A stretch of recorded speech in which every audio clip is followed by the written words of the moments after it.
भारतीय जनता पार्टीच्या वर्धापन दिनानिमित्त तसेच महाराष्ट्र भाजपच्या वतीने 1.5 कोटी सदस्यांची नोंदणी पूर्ण केल्याबद्दल मुख्यमंत्री देवेंद्र फडणवीस यांनी रविवारी राज्यभरातील भाजप कार्यकर्त्यांशी ऑनलाईन संवाद साधला।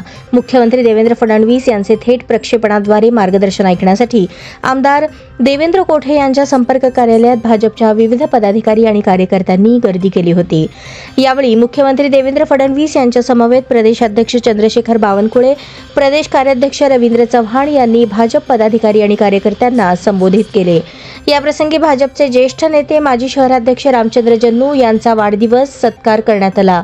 यावेळी माजी स्थायी समिती सभापती विनायक कोंडाल, माजी सभागृह नेते श्रीनिवास कर्ली, माजी नगरसेवक मेघनाथ येमूल, राजकुमार हंचाटे, डॉक्टर राजेश अणगिरे, अनिल पल्ली, ज्येष्ठ नेते रामचंद्र जन्नू, मधुकर वडनाल, अंबादास करगुळे, सुनील पाताळे, मध्य पश्चिम मंडल अध्यक्ष संतोष कदम, महिला मोर्चा शहराध्यक्ष विजया वड्डेपल्ली, माजी नगरसेविका रामेश्वरी बिर्रू, सुनीता कामाठी, बजरंग कुलकर्णी, दत्तात्रय पोसा, श्रीनिवास जोगी, दत्ता पाटील, यशवंत पाथरूट, रविकांत कोळेकर, मरेप्पा कंपली, पक्षाचे पदाधिकारी, कार्यकर्ते आणि भाजप प्रेमी नागरिक मोठ्या संख्येने उपस्थित होते।